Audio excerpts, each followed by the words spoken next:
d'être présent cette séquence de délibération de ce troisième, troisième choix concours, ou c'est le deuxième choix concours du Rio de la Plata, n'est-ce pas, Mathéo? Deuxième, Euh, pardon. voilà, et donc on va délibérer, enfin vous allez délibérer, vous, jury. Aujourd'hui, je vais vous rappeler tout à l'heure un petit peu quel est le cadre, quel est le déroulé et les modalités de cette sélection. Avant cela,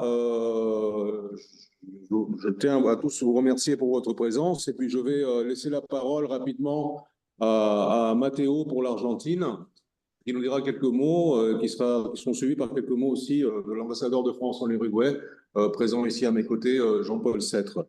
Donc je te passe la parole, Matteo, je la reprendrai tout à l'heure. Merci Dario. Je vais juste avant demander à ma collègue Justine, qui est aussi connectée et qui est un grand appui du secteur et un appui technique en ce moment, de continuer à admettre les gens qui se connectent. Nous sommes déjà 30, ce qui est un nombre conséquent pour cette matinée gelée du côté argentin. On servit avec 2 degrés, je sais pas quelle est la situation à Montevideo, mais j'imagine qu'elle est assez proche. Mais c'est une raison de plus pour célébrer ce choix Goncourt, que vous soyez tous connectés, frais et dispo. Je voulais commencer par des remerciements qui sont tout à fait sincères, euh, qui, qui représentent aussi la belle surprise qu'est ce choix Goncourt du Rio de la Plata pour nous, puisque si bien nous attendions une participation active, peut-être ne nous attendions pas à une réaction aussi enthousiaste et à des lectures euh, profondes qui appellent la discussion et qui interpellent les auteurs mêmes, qu'on voit parfois surpris des questions qu'ils n'avaient jamais entendues. Vous devez avoir en tête qu'il s'agit de gens qui parfois font 6 interviews par jour. Donc, ils entendent à peu près toute la panoplie des questions. Et là, ils ont quand même la chance d'être un peu secoués et remués par vos interrogations. Euh, je précise que normalement c'était l'attaché culturel qui devait faire ce petit mot d'ouverture, mais il a eu un petit souci de santé. Peut-être il nous rejoindra plus tard lors des échanges. Euh, je veux aussi rappeler, comme l'a dit Dario, que c'est la deuxième édition et que nous sommes très heureux du fait que le choix devient un rendez-vous annuel incontournable. Il prend vraiment ses assises, il génère une attente, il rythme le calendrier des lectures pour certains. Je sais maintenant que mon année commence avec la lecture de 4 romans du Goncourt et peut-être ça fait partie aussi de votre rythme annuel maintenant. Une excellente gymnastique pour être au courant de ce qui se crie en France. Euh, je veux aussi rappeler que au-delà de ces lectures sensibles et attentives que vous faites, vous êtes aussi les véritables protagonistes, même plus que les auteurs, puisque après ces échanges, il est fort probable que vous parliez de ces livres à vos amis, que vos amis soient interrogés, que lorsque des traductions sortiront, ils se rappelleront. Donc vous êtes vraiment des vecteurs d'influence de cette nouvelle écriture française. Je veux aussi remercier les institutions partenaires pour leur implication, leur enthousiasme également. Donc ces encadrants et encadrantes qui ont accompagné depuis le début les membres du jury, avec des rencontres, des échanges, des débats, des questions qu'ils nous posent aussi sur des particularités de ce suivi. Et enfin, je voulais vous annoncer que nous tenons nos engagements puisque nous avions parlé d'inviter les lauréats et ce qui est confirmé puisque nous aurons euh, fin septembre en Argentine, début octobre, le lauréat de l'édition 2023. Donc je vais peut-être laisser mes collègues d'Uruguay développer un peu plus sur cette question après. Mais en tout cas, je voulais aussi les remercier pour ce travail conjoint qui est tout, tous les mois, voire toutes les semaines, une source de bonheur dans ce travail commun et dans ce dialogue euh, autour du fleuve. Bien, je cède la parole à Monsieur l'ambassadeur et je vous remercie à nous.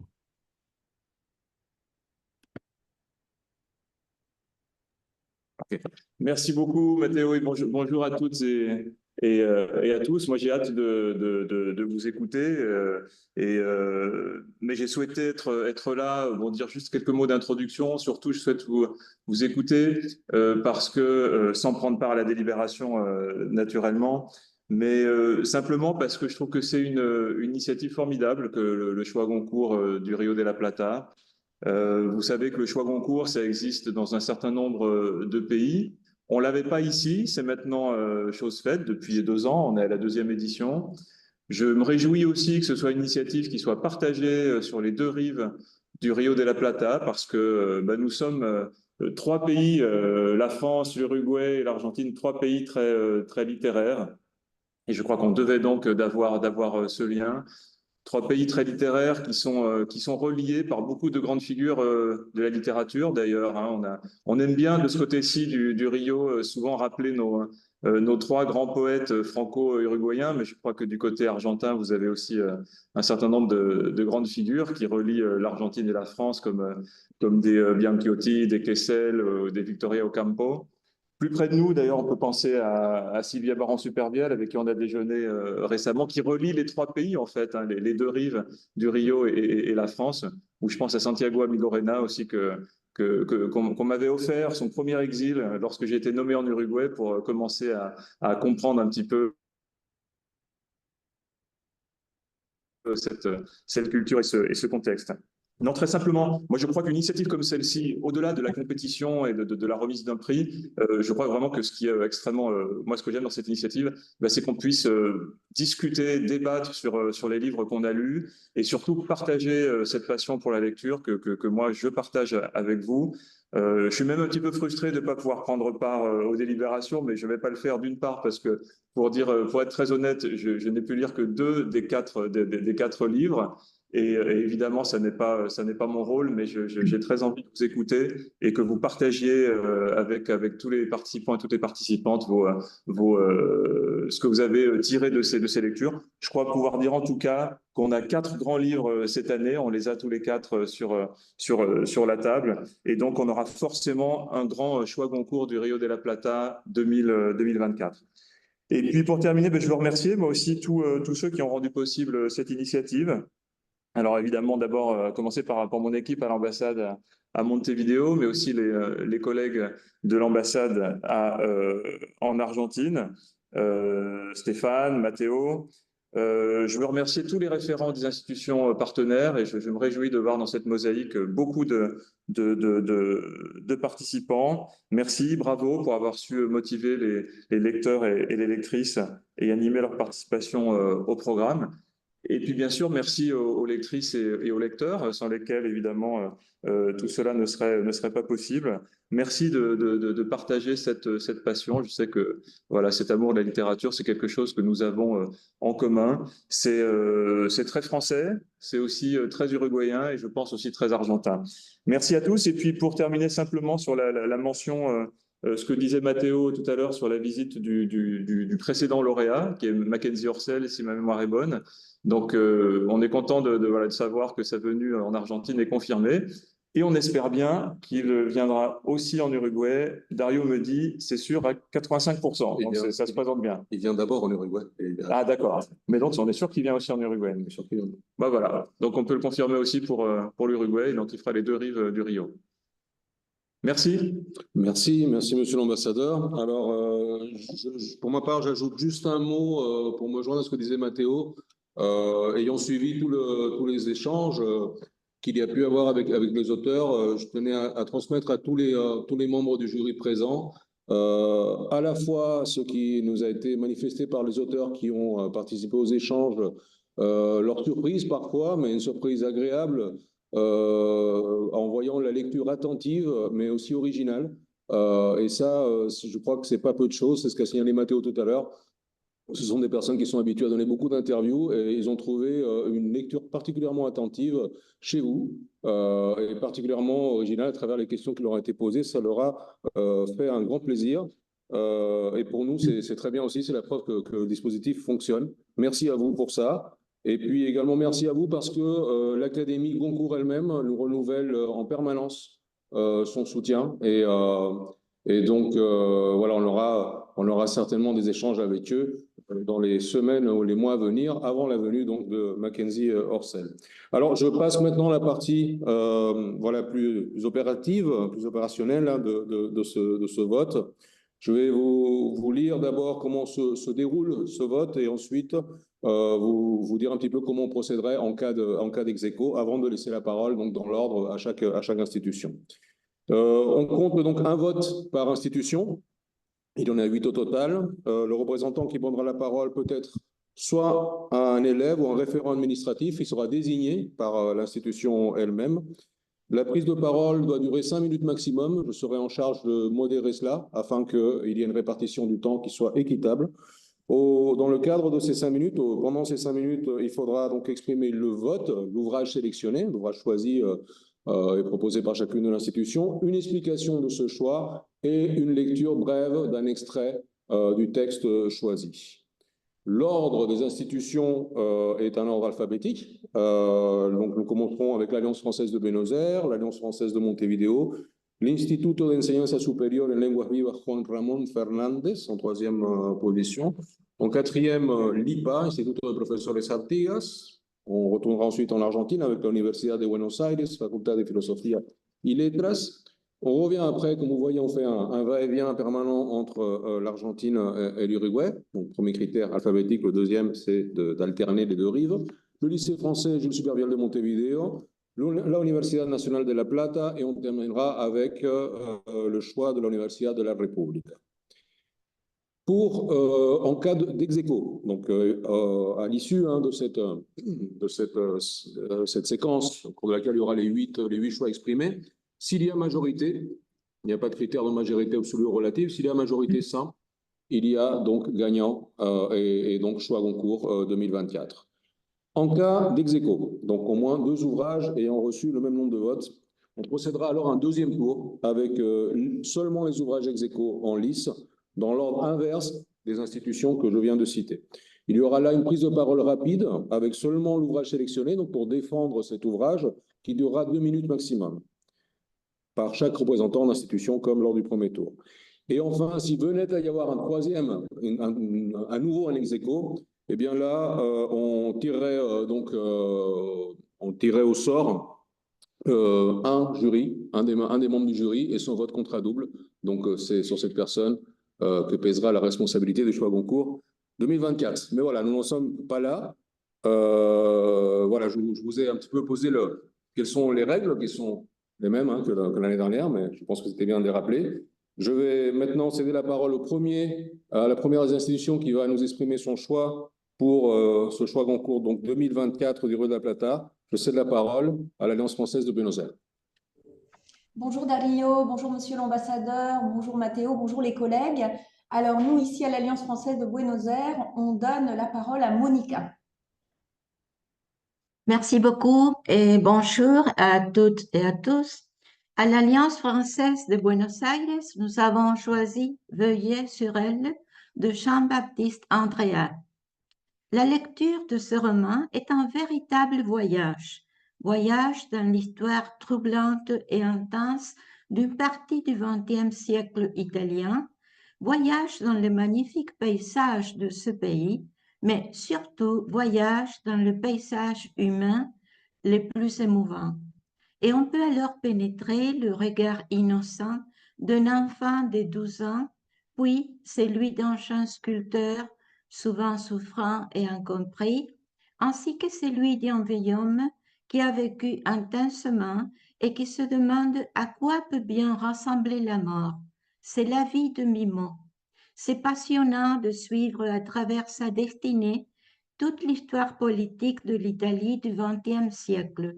Le lien qui s'établit entre la petite histoire et l'histoire avec un grand H, comme dit Perec, est remarquable. De plus, tous les personnages, principaux et secondaires, et ils sont nombreux, sont très bien présentés. Viola est une femme libre, rebelle, intelligente, dangereuse, un petit folle, qui lutte contre la famille et la société qui l'étouffe. Quelques aspects à souligner. Un amour impossible s'agit d'un thème récurrent dans la littérature universelle. Pourtant, ici, son traitement est original.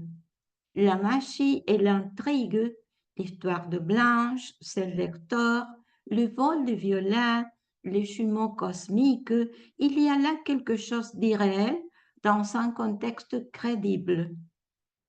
L'interdiscursivité donnée par l'intersection entre la littérature, la sculpture et l'histoire politique et religieuse est extrêmement intéressante. L'intertextualité que permet la bibliothèque du Marquis, qui passe par l'éloge de la lecture comme accès à la culture, et notamment la référence au poète d'Annunzio. La présence du cinéma est sans doute la présence d'un cinéaste dans cette écriture. La poésie qu'on retrouve tout au long du texte et qu'on commence à découvrir dès les premières pages avec la métaphore du papillon. Rien n'est vraiment ce qu'il paraît être.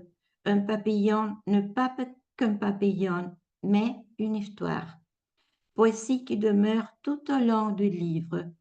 Mimo Vitaliani, né dans un monde d'oiseaux, s'éteint sous l'œil d'un satellite. L'exaltation de la beauté, dans ce cas à travers la sculpture, mais on peut dire la beauté de l'art. Il y a une recherche permanente de la beauté. C'est ce qui sauve l'humanité. La beauté de l'image de la Pietà est émouvante, et ce qu'elle représente. Qui souffre? Quel visage le Christ a-t-il? C'est disruptif.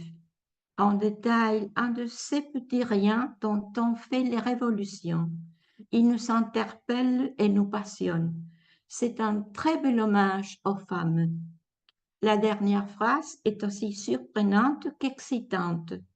Si le Christ est souffrance, alors ne vous en déplaise, le Christ est une femme. À propos du style, la narration est excellente.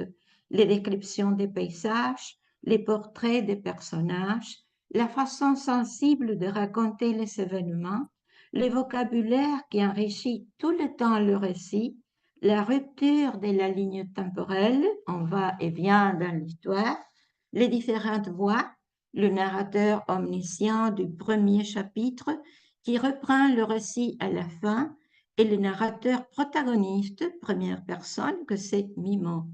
Sans aucun doute, c'est notre roman préféré. Et maintenant, je vais lire un tout petit extrait qu'on a choisi, page 11. Le mourant se débat, ouvre les yeux, les referme. L'un des frères jure y avoir vu de la joie. Il se trompe. On pose un linge frais sur son front, sur ses lèvres, avec douceur. Le malade s'agite encore et pour une fois, tous sont d'accord. Il essaie de dire quelque chose. Merci. Merci beaucoup. Merci Monica, merci à l'Alliance française de Buenos Aires donc, qui démarre ce tour des sélections. Sans plus attendre, je vais passer la parole à l'Alliance française, cette fois de Montevideo. C'est peut-être toi, Lucia. Oui, bonjour à tous, en Uruguay et en Argentine. Merci beaucoup pour cet espace d'échange autour de la littérature qui réunit tellement aussi chez nous. Alors, par rapport à comment on m'a demandé de faire la présentation du groupe, mais je vais avoir l'aide d'une de nos élèves, de Valentina, pour la partie de lecture, parce que quand même, on partage les tâches. Et pour le vote, eh bien, nous avons eu une égalité, pareil qu'en France, entre Sarah, Suzanne et l'écrivain et Veiller sur elle. Et il a fallu beaucoup de débats pour réussir à trancher. Et c'est Veiller sur elle de Jean-Baptiste Andréa qui l'a remporté aussi. Donc, pour reprendre les mots du groupe, Veiller sur elle est un livre qui nous a semblé éblouissant. C'est une intrigue captivante avec un final aussi étonnant qu'émouvant, magnifiquement servi par une écriture fluide et envoûtante. Le plaisir de lecture est ce qui a mis d'accord tous les membres du jury pour caractériser ce livre aux personnages forts et complexes. Rares sont les romans qui vous plongent avec une telle force dans l'histoire du siècle dernier, à travers l'histoire de Mimo et Viola, un couple littéraire surprenant que tout sépare et tout unit à la fois. On est emporté dans une véritable fresque italienne qui traverse plusieurs décennies. Leur histoire, où s'entremêlent l'amour et l'amitié dans une danse tragique, est intimement imbriquée à la grande histoire. Sur près de 600 pages, Jean-Baptiste Andréa nous raconte donc les destinées de ces deux êtres qui s'aiment sans jamais vraiment se le dire, mais dont la personnalité et la complicité les rendent immédiatement attachants et passionnants. Andréa mène son récit avec une maestria incroyable et une extrême sensibilité qui nous a énormément touchés et qui nous a plongés avec bonheur dans la vie de ces deux êtres singuliers au destin si romanesque, enveloppant le lecteur dans un univers baigné par l'art, l'espoir et la résilience. Valentina, si tu veux lire l'extrait choisi, je te cède la parole. D'accord. Bonjour à tous. L'extrait qu'on a choisi, c'est à la page 462 et 63. Et il dit: Je suis une femme debout au beau milieu des guerres que vous avez déclenchées. Je suis celle que vous appelez quand tout s'effondre autour de vous. Mais je vous brûlerai encore dès que tout ira bien. Au cas où, je dirai que tout ne va pas bien. Vous me consumerez, vous me réduirez en cendres, vous me disperserez et vous croirez les faire car votre feu est sans chaleur et ne brûle rien. Je suis une femme debout, j'en vomis comme vous. À toi qui n'est pas né, qui ne sait pas encore ce qu'est d'être blessé, de tomber en nuage et de te relever. Quand ils te demanderont de renoncer et de te coucher, de t'allonger. Quand ils voudront te faire taire, ta main doit te désarmer. Je suis une femme debout comme tant d'autres avant nous. Je suis une femme debout et tu le seras aussi. Merci. Merci Valentina, merci Lucia. Valentina qui, si je ne me trompe, mais je crois que ce sera difficile de le faire, était l'année dernière à Paris, invitée par l'Académie Goncourt. Avant de passer la parole au prochain jury, juste une précision qui nous a été demandée sur le déroulement donc, du vote. En cas d'ex-aequo après le deuxième tour et ce fameux tirage au sort dont je parlais en troisième instance, ce tirage au sort désignerait une personne d'une institution qui prendrait donc dont le vote serait issu d'une concertation par les membres du jury présents aujourd'hui, présents ici, de façon à ce que ça ne nous porte pas dans le temps et qu'on ne doive pas attendre la décision des autres membres des jurys de l'institution. Donc la voix, elle est bien liée à l'institution, mais elle est prise par les membres du jury qui sont aujourd'hui présents parmi nous. Voilà, mais on espère ne pas en arriver là. En tous les cas, on n'en prend pas le chemin tout de suite, puisqu'on a déjà 2 votes pour le même ouvrage. Je laisse maintenant la parole donc, à l'Instituto de Enseñanza Superior en Lenguas Vivas, Juan Ramón Fernández. Merci beaucoup pour cette expérience incroyable.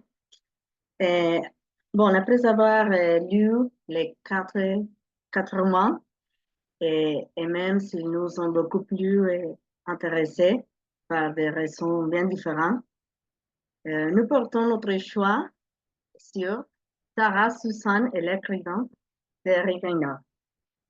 Et les raisons de ce choix sont les suivantes. La thématique qui nous a interpellés en tant que femmes, des sujets tels que la maladie, la famille, l'amitié, la vocation, traité avec une profonde sensibilité qui nous a touchés très fortement. La forme du roman, qui dans une originale mise en abîme, nous rappelle en tant que lecteur le goût qu'il y a à écouter l'expérience de vie de l'autre et à la faire interagir avec notre vécu, à nous l'approprier à notre manière. Ce jeu des voix et des subjectivités qui font avancer le texte de manière dynamique, tout en créant des sons d'ombre qui aiguisent notre imagination. Et finalement, une revendication du roman et de la fiction comme moyen de transmettre l'expérience humaine, la partager, la donner à voir. Vraiment, nous avons beaucoup aimé ce roman. Et maintenant, je vais partager un extrait. Il s'agit de la scène, la première fois, quand Sarah va à sa maison à pied, sa famille, vivant l'arbre. Bon. Sarah se demande si c'est comme ça chez elle tous les soirs, ou si un événement particulier explique et justifie cette soirée gaie et insouciante. A priori, aucun. Ils sont heureux et vivent leur vie et leur soirée, tout simplement. Ils ne pensent pas à elle, elle les voit bien. Elle n'existe plus. Elle leur est complètement sortie de l'esprit. Comment peut-on disparaître aussi vite de la vie de ceux que l'on aime? C'est comme si elle était morte de ce cancer et qu'elle avait, eux, la faculté de revenir, de voir, vivre une voix décédée. Merci. Merci beaucoup. On va donc revenir cette fois à Montevideo avec cette fois le choix exprimé par l'Institut de Professores Artigas. Je vais donner la parole à Rosario Viana. Bonjour à toutes et à tous. Je remercie tout d'abord la possibilité d'être la porte-parole des lectrices de l'IPA. L'ouvrage que nous avons sélectionné, c'est Veiller sur elle, de l'écrivain Jean-Baptiste Andrea. Dans notre cas, le choix a été unanime. Nous nous trouvons face à une lecture romanesque et intimiste qui se concentre sur les personnages, mais qui nous fait également voyager dans le monde de l'art et pourquoi pas dans un passé à la fois proche et lointain. Sa lecture met en relief la puissance des rêves, le lien entre le sculpteur et le marbre, la force du savoir et la connaissance fournie par les livres, la valeur de se rencontrer et de l'amitié ou de l'amour platonique peut-être, malgré l'appartenance à des milieux sociaux différents des personnages. Le mystère fonctionne comme un moteur narratif. Il justifie le récit, l'une des qualités du texte. Une fois dévoilé le mystère, à la fin du roman, nous nous sommes sentis satisfaites, même comblées en tant que lectrices. Le choix et le destin de la statue se lient d'une façon aussi artisanale que ce que Mimon fait avec le marbre. La place accordée à l'art est décisive. Ce n'est pas seulement un sujet intéressant du roman, mais elle joue un rôle. La place accordée à l'art entraîne une fonction plus profonde, tant pour les personnages que pour le lecteur. L'habilité narrative de l'auteur, qui sait raconter une histoire, est mise en œuvre grâce à une structure ingénieuse, un rythme qui tient le lecteur en haleine à travers des images captivantes. Une intrigue inhabituelle, fantaisiste, merveilleuse, sensible, intemporelle, facile à suivre, riche et complexe en même temps. Ce narrateur, par moments omniscient, par moments œuvrant à travers une focalisation interne, nous parlait naturellement et en veillant notre intérêt. Le style poétique, la force et la tendresse des images évoquées, l'aspect impressionniste du livre, la peinture de l'ambiance et des paysages, des lieux emblématiques. Ce n'est peut-être pas un hasard si, en tant que lecteur, on est subjugué par la beauté des tableaux, disons, les descriptions de certains paysages, mais aussi par les descriptions de certains tableaux et sculptures créés par des artistes renommés. La dimension pittoresque devient aussi importante. C'est intéressant que l'auteur joue beaucoup avec la superposition, sinon constante, au moins répétée à plusieurs reprises, de l'art et de la réalité, de la représentation de la vie et la vie même, en mettant en évidence la vitalité exceptionnelle des œuvres d'art, de certaines œuvres d'art au moins. Les personnages hauts en couleur, effectivement, on dirait presque des personnages d'un conte de fées ou d'un conte des Mille et une nuits, tellement ils sont charismatiques et soutenus tout au long du roman. Au charisme, il s'ajoute alors leur humanité. Ils sont touchants, complexes, profondément humains. De tels protagonistes ne laissent pas le lecteur en position d'un simple observateur indifférent. Ils provoquent forcément chez lui des réactions émotionnelles, de l'empathie souvent ou de l'antipathie parfois. L'amour-amitié ou l'amitié-amour entre les deux personnages donne à leur histoire une saveur délicate de je ne sais quoi que la fin tragique de l'héroïne et la révolte finale du protagoniste attestent. Finalement, la reconstruction historique qui ajoute la dimension réaliste. Le réalisme assaisonné de pittoresque, justement, on pourrait dire, quand il décrit les bas-fonds de Florence, par exemple, la vie d'un cirque. Finalement, je vous invite à écouter avec nous un petit extrait de cet ouvrage que nous avons tellement aimé. Et je n'ai pas la page, malheureusement, mais vous allez voir de quoi il s'agit. Je découvris mon pays en octobre 1976 en compagnie d'un ivrogne et d'un papillon. L'ivrogne avait connu mon père, évité la conscription grâce à l'état de son foie, mais la tournure des événements laissait supposer que sa cirrhose ne le protégerait plus bien longtemps. Et je veux reprendre ici un peu plus bas, en bas. Heureusement, il y eut le papillon. Il entra à Modane, se posa sur la vitre, entre les montagnes qui défilaient et moi. Après un bref combat contre le ver, il renonça et ne bougea plus.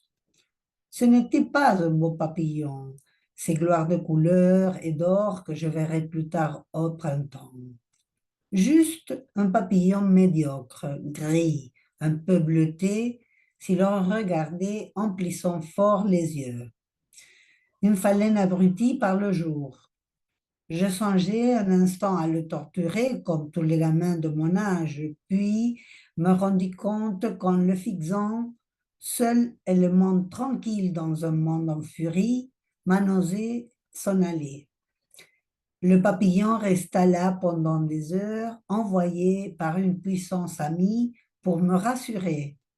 Et ce fut peut-être ma toute première intuition du fait que rien n'est vraiment ce qu'il paraît être, qu'un papillon n'est pas qu'un papillon, mais une histoire, quelque chose d'énorme tapis dans un tout petit espace, ce que confirmerait la première bombe atomique quelques décennies plus tard, et peut-être plus encore, ce que je laisse en mourant dans le soubassement de la plus belle abeille du pays. Merci. Merci beaucoup, Rosario. Alors, Matteo me signale à juste titre que nous n'avons pas écouté l'extrait lu de Sarah, Suzanne et l'écrivain d'Eric Reinhardt, qui était le vote exprimé donc par l'Instituto de Ciencias Superior.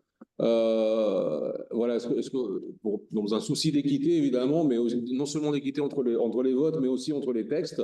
Est-ce que vous avez prévu de lire ce texte? Je m'adresse à l'Instituto de Ciencias Superior et dans ce cas, on vous écoute. Ah, ok, ok. Oui. Merci. Oui, la scène, c'est quand Sarah va à sa maison habiller sa famille à travers la fenêtre. Elle réfléchit sur la scène. Sarah se demande si c'est comme ça chez elle tous les soirs, ou si un événement particulier explique et justifie cette soirée gaie et insouciante. A priori aucun. Ils sont heureux et vivent leur vie et leur soirée, tout simplement. Ils ne pensent pas à elle les voit bien. Elle n'existe plus. Elle leur est complètement sortie de l'esprit. Comment peut-on disparaître aussi vite de la vie de ceux que l'on aime? C'est comme si elle était morte de son cancer et qu'elle avait la faculté de revenir, de voir, vivre une fois décédée. Ça y est. Merci beaucoup, Sylvia. Merci beaucoup. C'était aussi, voilà, c'est aussi important d'avoir de la diversité, même si jusqu'ici, voilà, pour rappeler, nous sommes à mi-parcours. Hein, il y a 3 votes pour l'ouvrage, donc Veillez sur elle de Jean-Baptiste Andrea, et 1 pour l'instant pour Eric Reinhardt avec Sarah, Suzanne et l'écrivain. On retraverse le Rio de la Plata dans ce jeu de va-et-vient, cette fois-ci pour écouter la UBA, la Universidad de Buenos Aires, en particular la Facultad de Filosofía y Letras. Adelante, por favor, je vous écoute. On vous écoute. Merci, c'est Alba qui est désignée notre porte-parole. Je ne sais pas si... Oui, elle est. Bon, bonjour à tous et toutes. Et tout d'abord, avant de voter, nous aimerions prendre une minute pour transmettre une réflexion qui s'est produite lors de notre délibération. Face à la tâche de parvenir à un consensus sur notre vote, nous avons constaté que nos opinions divergeaient et que le livre que certains avaient le plus aimé était celui que d'autres ne choisiraient pas. Nous nous sommes alors demandé qui voter et plus précisément quoi choisir depuis notre position, depuis le Rio de la Plata et depuis notre rôle d'étudiante spécialiste de la langue française. Alors, quoi voter? L'ouvre que la plupart des participants du groupe ont marqué comme leur préférence, celle que nous aimerions voir traduite, celle qui nous prédisons un succès auprès des lecteurs du Rio de la Plata, la plus littéraire, la plus courageuse, celle qui expérimente le mieux la forme, celle qui pose les dilemmas les plus intéressants.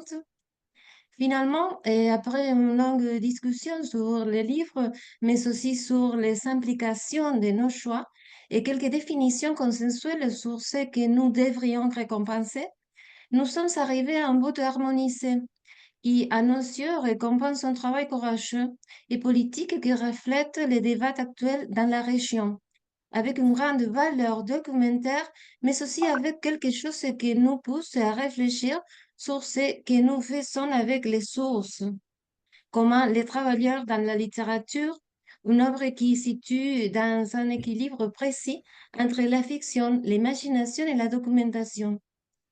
Bien que les sujets de l'abus sexuel des enfants soient très communs, l'auteur construit un artefact narratif particulier. L'écriture est apparemment spontanée, mais très soignée dans sa structure, à l'image de son sujet. Le traumatisme a quelque chose de l'ordre de l'indicible. Les textes l'entourent de manière obsessionnelle depuis différentes perspectives et discours. De plus, l'écriture est à la fois consciente d'elle-même et des attentes du lecteur, ce qui permet des réflexions intéressantes, d'une part sur les maltraitances et de l'autre part sur la littérature et l'écriture. Nous votons pour Triste Tigre de Niels Chinon. Bon, je vais lire les fragments qu'on a choisis. À la page 87. Finalement, la fameuse phrase d'Artaud, citée par tout le monde, a tué les sots, et celle qui dit que nul n'a jamais écrit au pain, sculpté, modélé, construit, inventé, que pour sortir un feu de l'enfer. Et peut-être un scandale méprise. En réalité, c'est l'inverse qui s'est produit, c'est-à-dire que celui qui écrit, dessine, etc., est déjà des faits sortis de l'enfer. C'est justement pour qu'il peut écrire. Car quand on est enfer, pardon, et on n'écrit pas, on ne raconte rien, on n'invente pas non plus. On est juste trop occupé à être dans l'enfer. Voilà, c'est tout. Merci beaucoup à l'Université de Buenos Aires et merci aussi pour ce point sur les difficultés que peuvent rencontrer les jurys au moment de devoir évaluer. Merci surtout pour avoir trouvé en interne la façon d'harmoniser ce vote. On est nous-mêmes parfois appelés à être membres de jury et c'est toujours complexe de bien savoir qu'est-ce qu'on évalue réellement. Alors voilà, donc merci pour cet effort et puis pour le fait de partager aussi ces questions. Alors donc nous ajoutons un troisième ouvrage avec votre vote qui est donc Triste Tigre de Niels Chinon. Nous avons là 3 ouvrages très différents. C'est d'ailleurs une des caractéristiques de ce choix Goncourt, en tout cas cette sélection choix Goncourt qui, comme vous le savez, n'est pas la première. Il y a pour le Goncourt parisien, je dirais, pour le Goncourt officiel, il y a plusieurs séquences et celle-ci est la dernière sélection, donc celle qui donne lieu ensuite à un choix définitif pour l'année en cours. Sans plus tarder, je vais donner la parole maintenant au lycée français Jules Supervielle de Montevideo.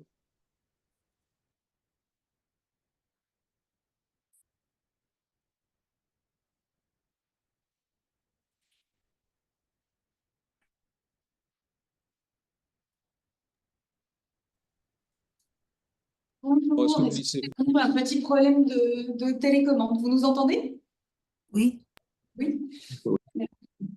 Tout d'abord, merci beaucoup pour cette occasion d'échanger sur la littérature et d'échanger entre institutions d'apprenants de français.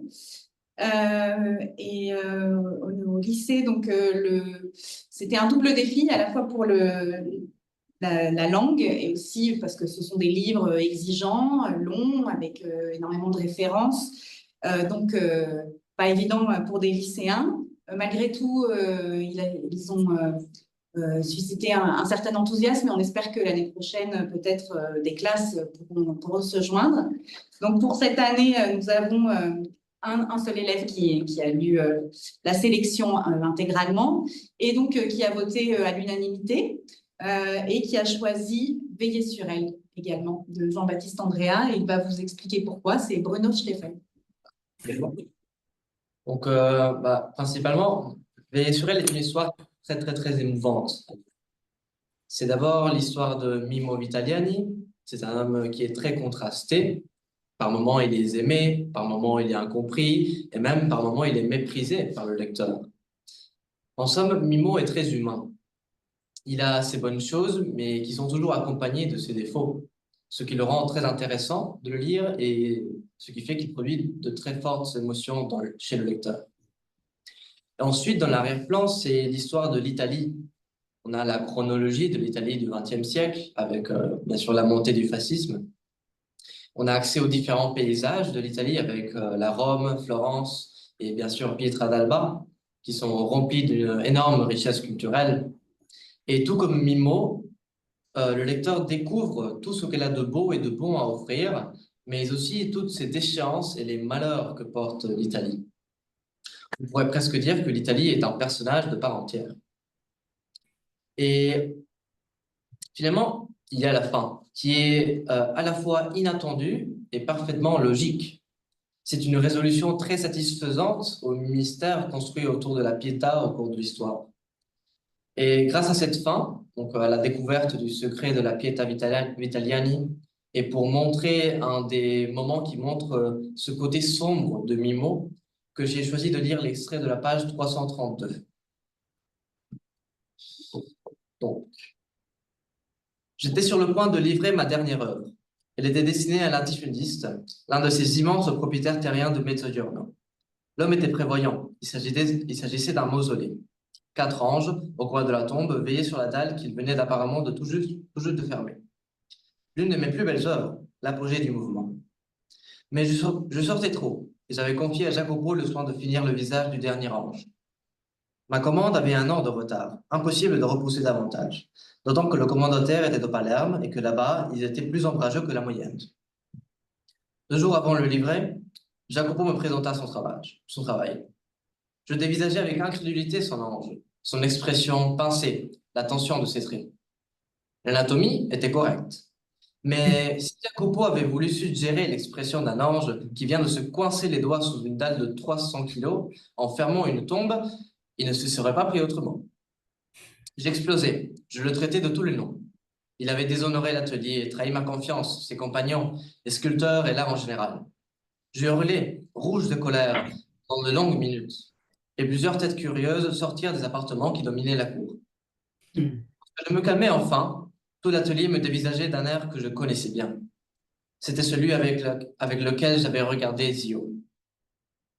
Beaucoup se sont attachés pour décrire la beauté de la Pietà de Michelangelo Buonarroti, à souligner la perfection du drapé, la justesse anatomique, la grâce du mouvement, que sais-je encore.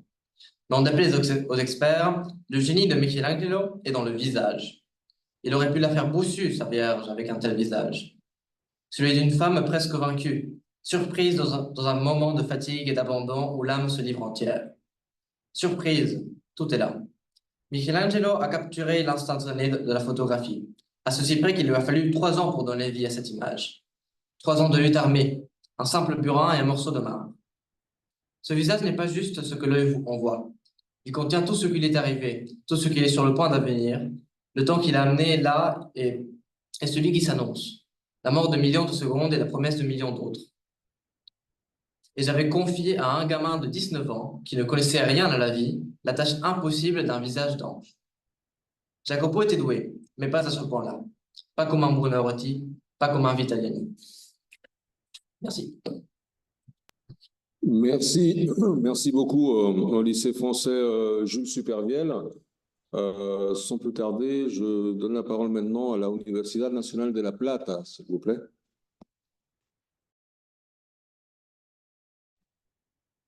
Oui, bonjour. En fait, c'est Amparo qui va parler, qui va vous dire notre vote. Bonjour. Bon, nous avons subi un peu les mêmes difficultés que les collègues de la UBA au moment de choisir l'ouvrage, surtout parce qu'on s'est posé la question, bon, qu'est-ce qu'on va tenir en compte si c'est quelque chose pour le public du Rio de la Plata, si on pense au processus d'écriture, on pense à nous en tant que lectrices qui voudraient se spécialiser dans la langue française. Mais finalement, nous avons choisi de voter pour Triste Tigre, nous aussi, de Nersino. Et premièrement, d'un point de vue thématique, nous trouvons que ce roman se distingue par sa profondeur émotionnelle et son honnêteté. Nersino nous propose un récit autobiographique où elle explore un sujet si traumatique tel que l'abus avec une sincérité déchirante, mais elle ne se contente pas de rester sur un récit victimisant. Elle s'engage à jeter de la lumière sur des réalités souvent cachées tout en se servant d'une prose percutante. Ensuite, d'un point de vue formel, nous apprécions son originalité. À partir d'une panoplie de documents authentiques insérés dans le roman, l'auteur illustre jusqu'à quel point sa vie a été racontée non seulement par elle-même, mais aussi par d'autres voix. Et par ailleurs, cette sorte de collage vient renforcer chez nous, en tant que lecteurs et lectrices, le fait réaliste du récit autobiographique. Et dans ce sens-là, il est intéressant aussi de noter comment Nersino s'inscrit sur la tradition autofiction, autobiographie, en reconnaissant parmi d'autres l'influence d'Annie Ernaux sur son écriture. Et finalement, sur un autre aspect que nous tenons à souligner dans Triste Tigre est la dimension métalittéraire d'un récit qui fait constamment appel au lecteur pour lui faire part du processus d'écriture du roman qu'il est en train de lire. Et Neige Sino propose une réflexion sur la valeur de la grande littérature qu'elle tisse sous la forme d'un essai développé au cours de plusieurs passages. Et cela ajoute une complexité et une profondeur à son œuvre que nous avons vraiment appréciée. Et finalement, dans ce sens, nous voudrions finir notre intervention avec la lecture d'un passage de Triste Tigre qui est à la page 251-252. On dit « On m'a enseigné que les grandes œuvres littéraires étaient capables de dépasser la simple et vulgaire expérience. La petite histoire personnelle, de la transcender en devenant des créations linguistiques et esthétiques. Elles parlent une langue étrangère dans la langue et par la magie de ce processus, l'origine de ce qu'elles disent n'importe plus. Il faudrait être toujours dans la langue, car la langue nous protège des larmes, de la laideur de la chair triste, de la honte d'imposer aux autres la vue de l'abjection autobiographique. C'est ce qu'a toujours voulu dire Christine Angot avec son refus absolu d'avoir écrit une merde du témoignage. Ce qu'elle fait, elle, ce n'est pas cela, c'est mieux. C'est de la littérature. Merci. Merci beaucoup, Amparo. Neige Sino, deuxième vote pour Triste Tigre. Il nous reste un vote à écouter, un choix à écouter sur le Luz de l'Art, l'Universidad de la República. C'est Gerardo Martínez qui va en parler, mais avant cela, Alena Vaniscova m'a demandé à pouvoir prendre la parole. Donc, Alena, c'est à toi. Bonjour à tous et à toutes. Et c'est juste une petite remarque aussi. Gerardo va parler donc du choix final. C'est juste pour dire que à Luz de l'Art, ça n'a pas été unanime non plus, hein, notre choix. Et c'est une seule voix qui a décidé aussi du titre final. Et donc, c'est pour simplement dire que l'autre candidat est très important, ça a été Triste Tigre aussi. Et les deuxièmes choix, dans les deuxièmes choix, on a eu Humus et Sarah Suzanne, et l'écrivain aussi. Bon, je passe la parole à Gerard. Merci, Alena.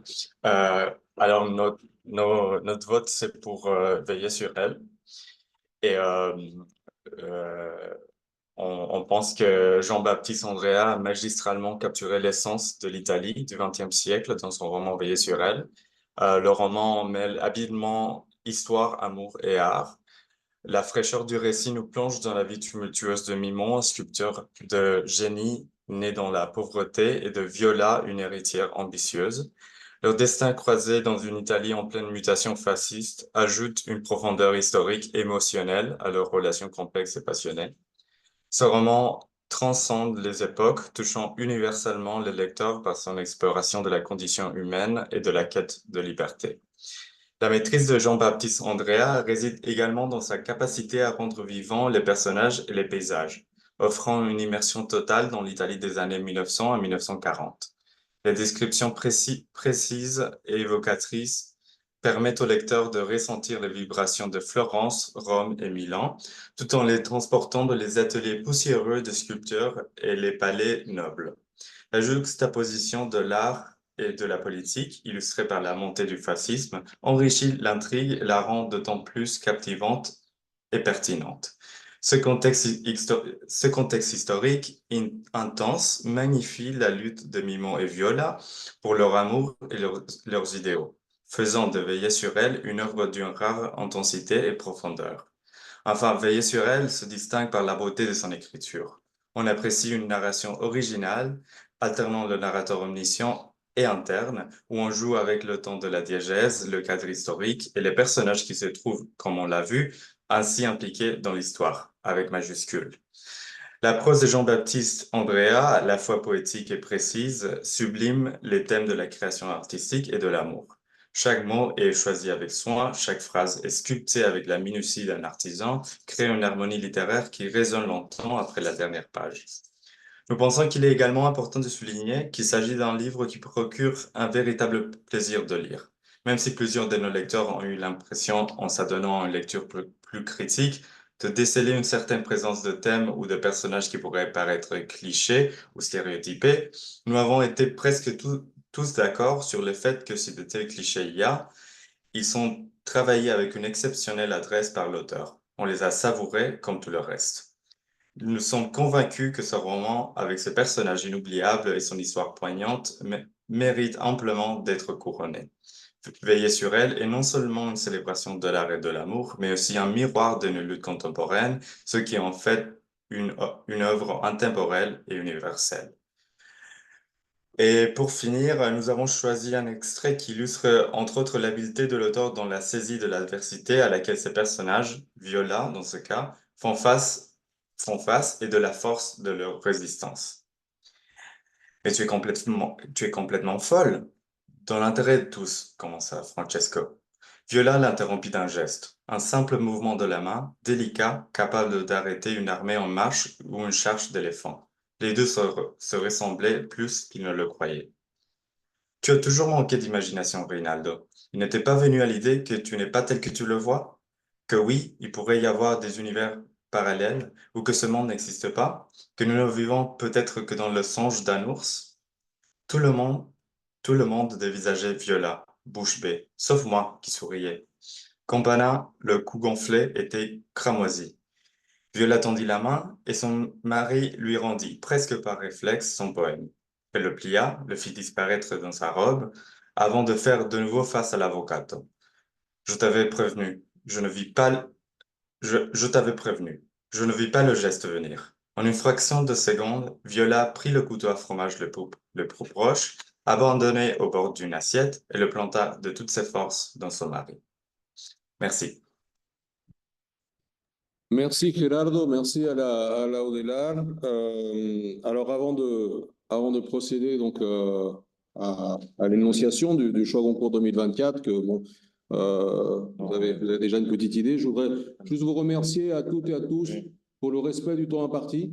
Il est 11h maintenant et voilà, personne n'a dépassé les 5 minutes qui étaient imparties. Merci pour cet effort. Ce n'est pas facile d'être concis, mais toutes vos interventions ont été à la fois intéressantes, à la fois originales, ont montré une lecture attentive et une lecture, je dirais même studieuse. C'est ça, nous qui sommes un peu les petites mains derrière la construction et l'élaboration de tous ces dispositifs, ça nous fait très plaisir. Donc merci pour ça. Et puis, je voulais vous dire aussi que en écoutant donc à la fois la OUB, mais aussi la Audelar maintenant, qui se posaient des questions sur ces critères de choix. Ce que je peux vous proposer, c'est qu'on pourrait consulter l'Académie Goncourt elle-même, leur envoyer un petit mail pour leur demander comment ça se passe à leur niveau. Alors, tous nos référents et toutes nos institutions ici conserveraient une totale autonomie par rapport aux critères qu'ils souhaitent appliquer. Mais peut-être que ça peut être voilà, un élément d'information pour vous. Je sais que c'est pas non plus facile pour eux. La preuve en est que l'année dernière, ils ont procédé à 14 tours quand même avant de déterminer le choix qui a été le choix Goncourt donc officiel. Alors, je passe maintenant simplement au décompte dans l'ordre croissant. Sarah Suzanne et l'écrivain d'Éric Reinhardt a donc reçu 1 vote. Triste Tigre de Neige Sinon a reçu 2 votes. Et finalement, Veillez sur elle de Jean-Baptiste Andrea a reçu 5 votes et devient par conséquent le choix Goncourt de Rio de la Plata 2024. Merci encore à toutes et tous. Je laisse la parole. Donc, on a proclamé le résultat, c'est ça, hein? Absolument. Officiellement. Merci à tous. Moi, je dois dire que c'est l'un des 2 que j'ai lu et c'est un formidable roman. Je suis vraiment ravi de de ce choix. J'avais lu Triste Tigre aussi qui m'a beaucoup touché et les discussions aujourd'hui m'ont convaincu de lire les deux autres, donc je vais compléter le travail. Mais merci à tous et je crois qu'effectivement Veiller sur elle est un très beau roman qui mérite ce prix. Merci, monsieur l'ambassadeur. Peut-être, Mathéo, tu veux dire un mot avant qu'on se sépare pour aujourd'hui. Alors, on se sépare pour simplement quelques temps. Je reprendrai la parole juste après toi, si tu veux, Mathéo, pour fermer la cérémonie. Oui, merci Dario. Merci, monsieur l'ambassadeur. Nous sommes très contents à la fois des échanges dans les différentes institutions qui ont précédé ce choix. Et aussi de l'hésitation qu'on a ressentie aujourd'hui, qui reflète un peu ces discussions internes et qui nous permet de penser que de façon différente, les 4 livres ont été appréciés. Je sais que chacun porte dans son cœur son cheval de course, qui peut-être n'a pas été le premier. En tout cas, nous avons une claire volonté de contribuer à la diffusion de ces 4 livres, de ces 4 auteurs. Je sais que pour certains, ils seront traduits bientôt en espagnol, notamment Neige Sino, dont le livre sera publié en septembre prochain aux éditions Anagrama. Jean-Baptiste Andrea aussi, les droits sont vendus. Je pense qu'à Seix Barral, et que les droits pour l'adaptation cinéma, d'après ce que Dario m'a informé, ont été aussi vendus il y a quelques jours. Donc, vous verrez à quoi ressemble Mimo sur le grand écran, qui parfois peut confirmer ce que vous avez imaginé ou vous décevoir. Il faudra trouver un acteur qui soit, comme disent les jeunes, beau gosse, mais aussi petit. Et voir comment ils vont résoudre la question de l'ours. Mais en tout cas, nous avons l'intention que ce soit déjà le lauréat de l'invité l'année prochaine, donc Jean-Baptiste Andrea, qui avait l'air partant. Pourquoi pas aussi Neige Sino, dont le livre sera traduit. Mais bon, tout ça, ça fait partie de discussions que nous allons avoir dans les prochains mois. Le temps de préparer la prochaine édition, donc nous vous invitons déjà à candidater, à observer l'évolution du prix Goncourt en France, voir qui passe d'une longue liste à une short list, ce qui vous permettra d'avoir un avant-goût de vos prochaines lectures. Pour finir, en ce qui me concerne, nous informerons rapidement l'Académie de votre décision et aussi l'auteur, donc Jean-Baptiste Andrea, qui nous espérons nous communiquera, comme c'est tellement à la mode en ce moment, sa réaction. Mais je pense qu'il sera très content de savoir qu'il a tout un paquet maintenant de lecteurs dans le cône sud qui, qui, qui, qui, euh, qui gardent dans une partie de leur cœur les histoires de Viola, de Mimo et de leurs complexes relations. Merci beaucoup. Merci Mathéo. Alors juste pour conclure, un mot sur sur cet échange qu'on aura avec l'auteur. Évidemment, pour l'informer, lui demander peut-être aussi de nous communiquer à la fois ses réactions et de pouvoir vous la partager après, si possible, avec une petite vidéo qu'on vous fera parvenir. Le prochain rendez-vous, en ce qui nous concerne tous, alors pas tous en même temps, mais tous ensemble au sein de ce choix Goncourt des Rues de la Plata, c'est la visite de Mackenzie Orsel, dont on vous tiendra au courant, bien entendu, pour que vous puissiez rencontrer en personne l'auteur qui a été choisi l'année dernière.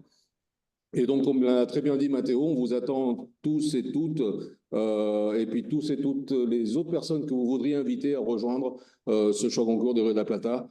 Merci encore, bonne journée. J'ajoute mes remerciements aussi parce que je ne l'ai pas dit tout à l'heure. Un merci encore pour toutes les lectrices et les lecteurs.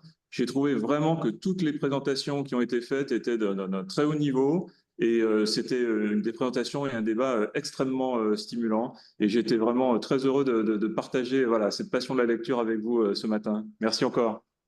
Merci, bonne journée. Merci. Merci, bonne journée. Au revoir, merci. Bonne journée, Bravo au à revoir. tous. Au revoir. Bonne journée à tout le monde. Au revoir. Merci à Merci tous. beaucoup. Au revoir. À tous. Au Au revoir. revoir. Au revoir. Merci.